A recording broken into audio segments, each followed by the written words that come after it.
This was taking place in Boston during the year of 1930 in Franklin Park.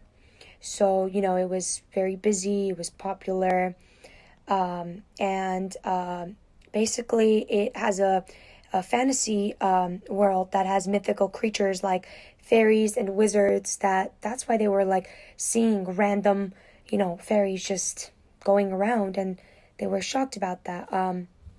And some books that this is similar to are Harry Potter, of course, The Wolfman, and Practical Magic, which this does have magic in it because they're wizards, and wizards use their wands and power to do things.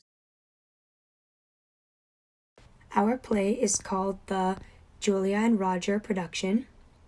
And so basically it's about four friends, and those friends secretly like each other.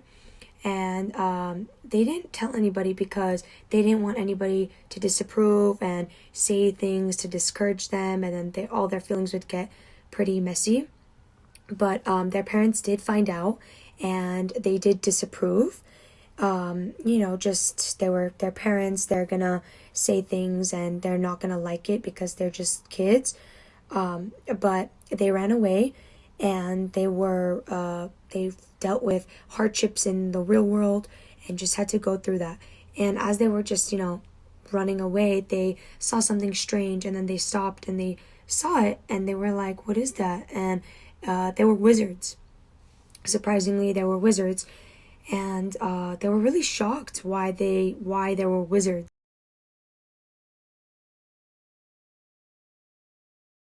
There are a lot of things going on in the play that are questionable, and one of them is a secret glaring light. So obviously it's secret, so the characters don't know that there is this secret light, but there is a glaring light, and it only comes around when there are wizards. So once the wizards come around, the characters like, Demetrius and Helena, they ask themselves, why are these wizards here in this town where they are at? And once that light is there, they start to figure out that it only comes around when the wizards come around. So that is very weird and mysterious. There can be many different tones in this play, but the one that really stands out is mysterious. It's very, strange and mysterious. It is because there are wizards and fairies that are changing and controlling the fate of humans, which it's very rare.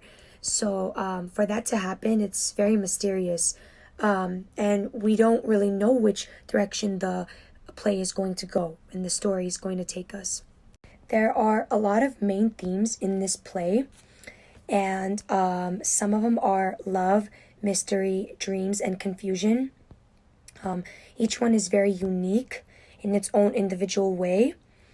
And we just go through this story and play, and each of them are shown. And so each character is destined to find their true love. And once they do, it will lead them to better places that they will go to. Love is one of the themes because the whole play resembles that. They each love each other, and then they feel this force that they have to love the other pair. And it's very interesting to see that, and it's like love at first sight, because once they see each other, they automatically have that attraction, which is very the wizards also have a power to transform themselves to look like normal people. So once they get into town, they can be right next to, let's say, Lysander, and they wouldn't even know because they're just normal people just like them. But once that glaring light is there, that means that they transformed. But these people don't know, obviously. So they just go about their day wondering why there's a glaring light and why they're wizards at the same time. And each audience member, whoever stays and watches it, will receive a small lantern that resembles the glaring light in the play. it also has a little bit of a mystery. And the reason is because the characters are trying to figure out what the wizards are doing in their town. The whole time they're just walking and talking and, trying to figure out their life. And then they see these wizards. That's very mysterious. You don't just randomly see wizards popping up everywhere. So that was very mysterious. The characters are confused because they love each other, but yet they love the other pair, and they feel a force of attraction, and they're just very confused. But also the characters dream of ways to accomplish their goals so they can achieve a positive lifestyle. They want to go about their days positively, freely, and just living their life as who they are, the individual they are. Our set design for this play is to have it at a small theater where there's going to be plants and trees and bushes made out of paper or other materials to try to make it like a park and naturistic feel. We are trying to make it seem like they're at the park, so we make it a colorful and fun atmosphere. A proscenium theater would be perfect for this type of play because it will give everyone a clear view. This type of stage is the best because no matter where our audience members are seated, we won't have to worry about looking into the correct direction or be speaking to a specific side of the theater. We will just talk to the front of the theater and all of the members will have a clear and equal opportunity to hear us and see us clearly. It will also make it easier for our backstage crew members to easily change sets and add and take off props because they can come from the sides of the theater as the curtain goes down. This play is unique in its own way because there is an addition of wizards. These wizards are unique because they aren't found in every story. They change the fate of the humans and alter their lives by using powers to manipulate them. One interesting fact about them is that they only appear when it's daytime. When the sun goes down, so do they. They automatically disappear and nobody knows where they go.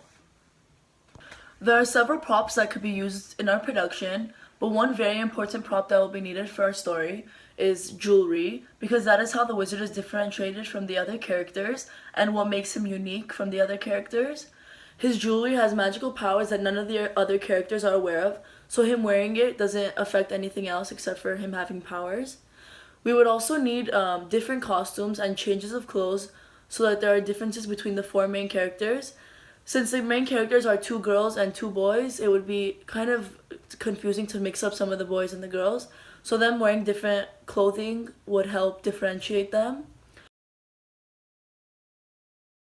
There are specific colors that the designers will use to help make the production better. One color that is important to the production is green. This is because that is the color of all the plants and the nature that has to be depicted because of the setting of the park.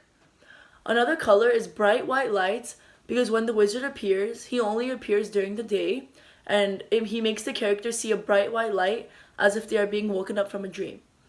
Another important color would be the color blue because that is the color of the coat that the wizard is wearing, and this is important because no one else from the play is wearing a blue coat, so it differentiates the wizard from all the other characters.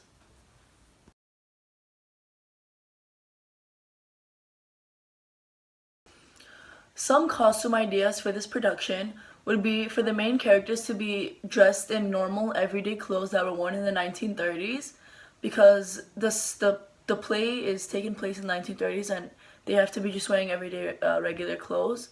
The women are dressed in classy but appropriate dresses, and the men would be wearing button-up shirts with dress pants and usual classy shoes. The wizard has on a blue coat and jewelry around his neck and glasses. He stands out because of his blue coat, but he is not seen out of the ordinary because he still has characteristics of a regular man that's dressed in the 1930s.